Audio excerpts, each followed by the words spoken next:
students, so my name is Nolana Nabila Binti Ghazali, and today I'm representing for you about our topic, which is introduction of transformer. First of all, we're going to the definitions of the transformer itself, which is a transformer is an electrical device that transfers electrical energy between two or more circuits through electromagnetic induction. So first, what is the meaning of the transformer? Is a static device.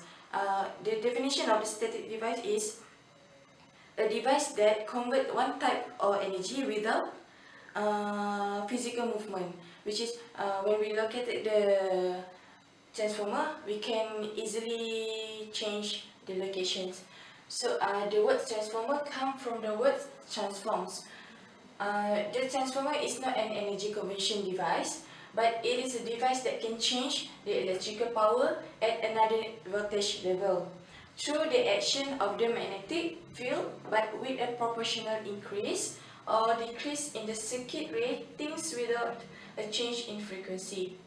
So basically, a transformer is about the changing of voltage with the help of electromagnetic. So transformers can be two types, which is either can be step down or step up. If we use the transformer for step up, so the voltage will be increased, and if we use the transformer for the step down, so the voltage will be decreased. Thank you. Good morning to my lecturer, Dr. Kanisan. First of all, my name is Nur Alis Rabidi Ismail, and I will present you about the theory and law of transformer, which is the Faraday's law of electromagnetic induction.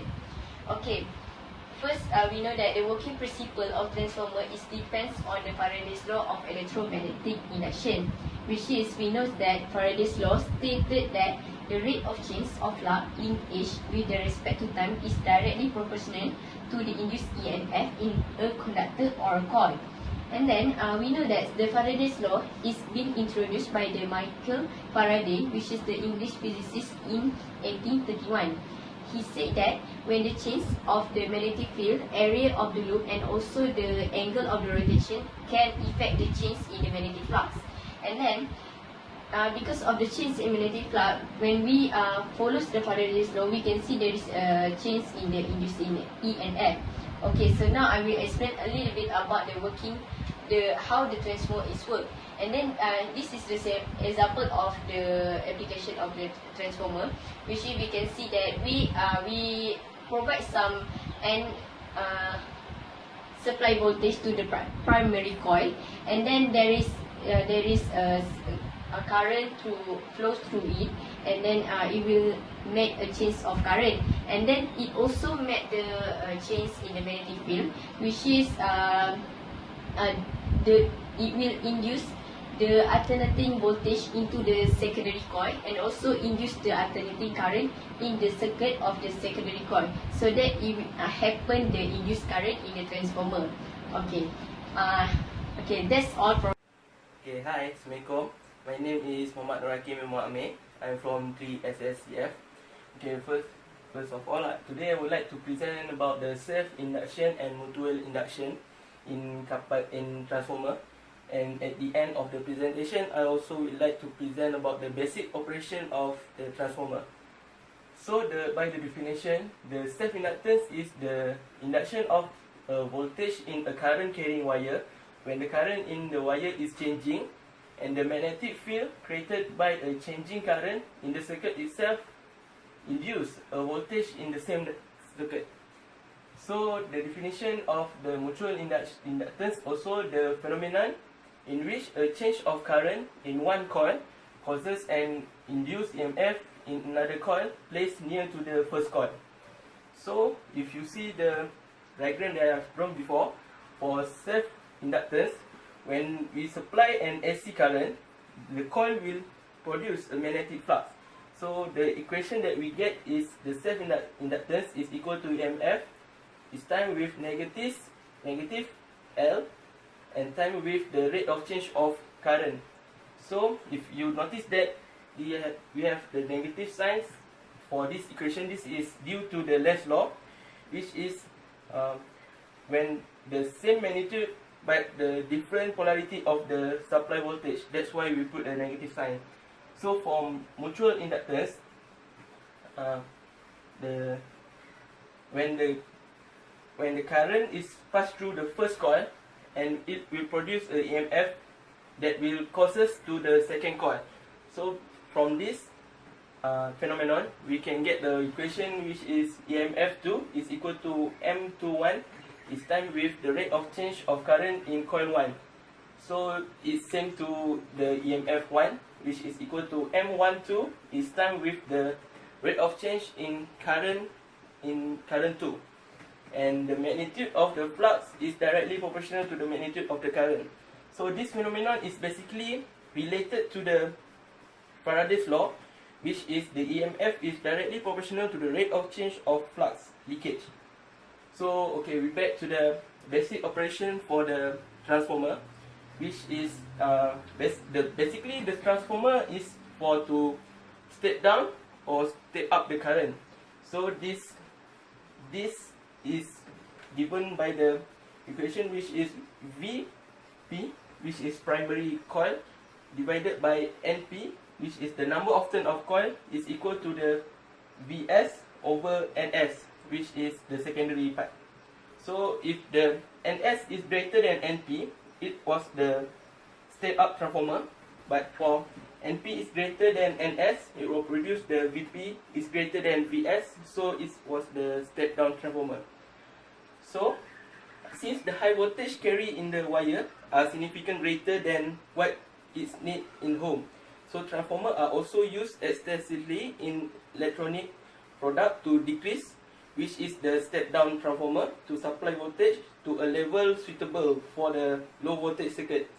So for transformer also we need to increase the voltage, which is we use the step up transformer before transmitting the electrical energy over long distance through wire. Wire here have a self resistance, so which lost energy through joule heating at rate corresponding of the current. By transforming power to a high voltage transformer, enable economical transmission of power and distribution. So I think that's why the transformer is needed to our industry and for ourselves. Okay, thank you for me. Good morning everyone, I'm Jieting from Group 4. So today I'm going to discuss about the questions based on the application they have chosen by our group, which is transformer. We all know that transformer is always connected to an AC supply. So now here's the questions. Can a DC current be applied to a transformer?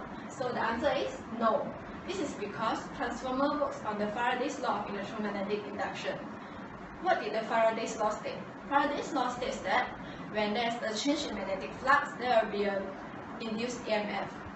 So, if the primary coil of transformer is connected to a DC supply, the flux produced will be constant, so there will be no induced EMF produced. Okay, we can see from this equation, I equals to V1 minus E1 over Z1, where V1 stands for the voltage supplies, and E1 stands for the induced EMF in primary coil, and Z1 stands for the impedance for primary winding. So when the primary coil is connected with DC supply, there will be no induced EMF. So E1 will equals to 0 and Z1 will be equals to R1, where R1 is resistance of primary winding. And the reactance of primary winding is 0 when it's connected to a DC supply. So the value of primary current is I1 equals to V1 over R1. And the magnitude of this current will be very high because E1 equals to 0 and the R1 is very small. So transformer can damage due to this high current. Assalamualaikum and hello everyone. I will be presenting the example question based on the application of Faraday's law, which is transformer. First of all, let's take a look at the question. The question is about the cell phone charger. The charger for a cell phone contains a transformer that reduces 120 volt AC to 5 volt AC to charge 3.7 volt battery. Suppose that the secondary coil contains 30 turns and the charger supplies 700 mA. Calculate A, the number of turns in primary coil, B. The current in the primary coil, and C. The power transformed in transformer. Now, let's jump to the solutions for this question. Based on the question, we know that the value given is the value for primary voltage, which is Vp, that is 120 volt, and secondary voltage 5 volt, Is 700 milliampere, and Ns 30 turns. So we can know that this is a step-down transformer. Why? This is because the primary voltage Vp is greater than the secondary voltage Vs. First of all, we can assume that the transformer is ideal with no flux loss. So we can use the equation, which is Vs over Vp is equals to Ns over Np. Then we rearrange the formula and get the equation. Np is equal to Ns times Vp over Vs.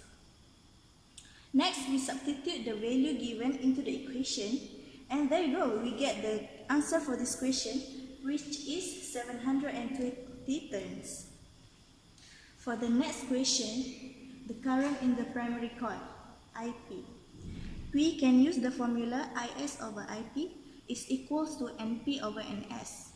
So we rearrange the formula, then we get Ip is equals to Is times Ns over Np. Also, we substitute the value and we get the answer 29 milliampere. Last but not least, for the question C, the power transformed in the transformer.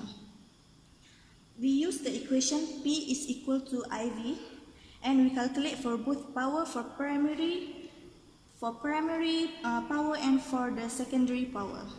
Then we get the answer 3.5 watt for both of the power.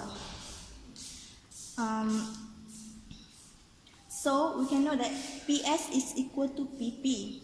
Therefore, we can know that there is 100% efficiency in power transfer for this ideal transformer. And that's all for me. Hope this will be helpful for you. Thank you.